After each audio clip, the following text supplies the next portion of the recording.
The courtroom is silent, but the silence carries weight. It is a kind of silence that builds before something significant happens. When every person in the room understands that what is about to unfold is bigger than a single case. At the center of it stand a man who once carried authority, a man who once operated inside the system as a enforcer of the law, Sergeant Fanny Nkosi, who stands in the dock not as an investigator but as an accused. The transformation is stark, but more than that, it is unsettling. Because when the police officer becomes the accused, the question is no longer just about what he did, it's about what system allowed, what may have overlooked, and whether it can still be trusted. The raid. The event that led to the moment began with a tragic raid. It is not the routine operation, it's a deliberate, coordinated, and linked to a broader work of Madlanga Commission. A task team arrived at Nkosi's home in Pretoria North with a clear objective to uncover evidence. According to the state, what they found would form a foundation of the case. Inside the house, investigators claim they discovered firearms. Some are not properly secured, state-issued ammunition, six police docket, including one that had been missing for more than a decade, a stun grenade, more than 50,000 rand hidden under the mattress. Each of these items raised questions, but together they suggest something more serious, not an isolated incident, but a pattern. The charges. The charges that followed reflect a seriousness. Nkosi is accused of defeating the ends of justice, theft, possession of unlicensed ammunition, and possession of stun grenade. These are not minor offenses. They strike at the core of the justice system. It is also a Schedule 5 case, which shifts the burden into Nkosi to prove why he should be granted bail. It is a high threshold. It sets a tone for everything that follows. The Madlanga Commission connection. This case does not stand alone. It's tried at Madlanga Commission, which investigates whether organized crime is infiltrated the police. Nkosi had already testified before the commission, but now the state alleges something far more serious, that he may have acted as a middleman between criminal syndicates and senior police officials. If that allegation holds, the case becomes more than individual wrongdoing.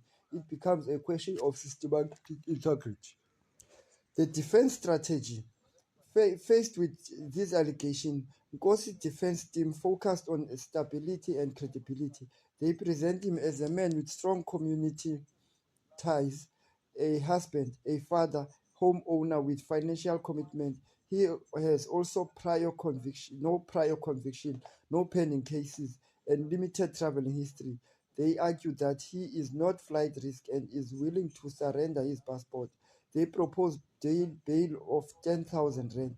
Beyond that, they challenge the strength of the state case, describing the case as fabricated and weak. They argue that the firearm have been seized and that the police docket were lawfully in his possession as part of the task team. The credibility turning point. However, a case moment changes the direction of the case. Initially, the defense denied that the stun grenade was found during the raid, but after being presented with photographic evidence, they withdraw that claim. This shift is significant. In a bail hearing, credibility is critical.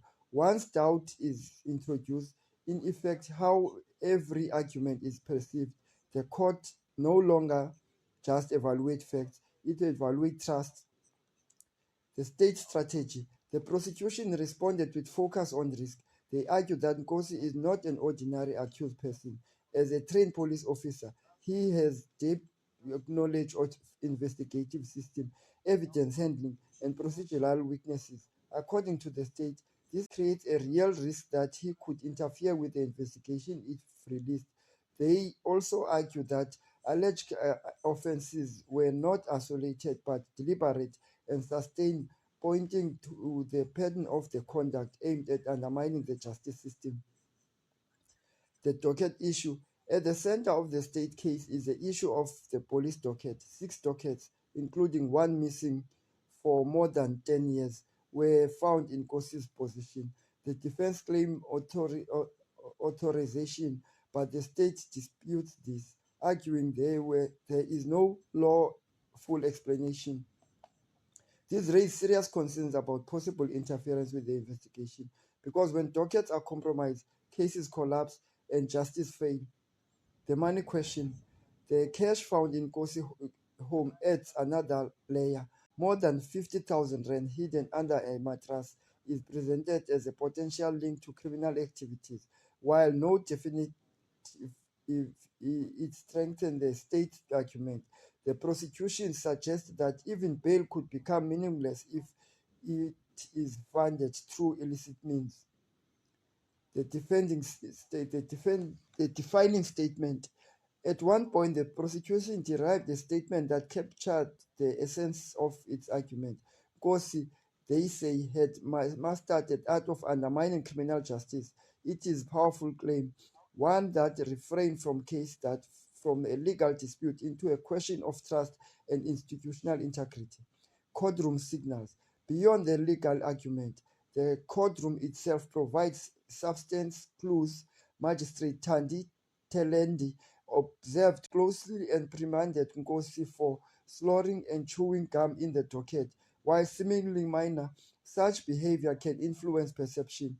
It speaks to discipline, respect, and attitude. All factors may indirectly shape the court's view. Judgment reserved. After hearing both sides, the court does not deliver an immediate ruling. Instead, judgment is reserved. This indicates that the decision is complex and requires careful consideration. It reflects the weight of the issue at stake. The legal test. As a Schedule 5 matter, Nkosi must prove that his release is in the interest of justice. The court must be certified that he will not interfere with the evidence, influence witnesses, or undermine the justice. This is a high bar, particularly given his background and the nature of his allegation. Predicted outcome. When all factors are considered, the seriousness of the charges, the risk of interference, and the credibility concern, and the border implication, the likely outcome becomes clear. Bail is likely to be refused, not because guilt has been proven, but because the risk is too great for the court to ignore. The final question. As the court prepares to deliver its decision, one question remains. It goes beyond this case. It speaks to the core of the justice system itself. Can the system trust one that it owns when stands accused of betraying it?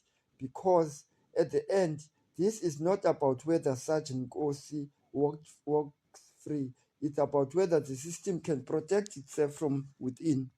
That concludes our analysis. Thank you for watching The Sim. If you found this breakdown useful, consider subscribing for clear, factual legal analysis. Until next time, stay informed.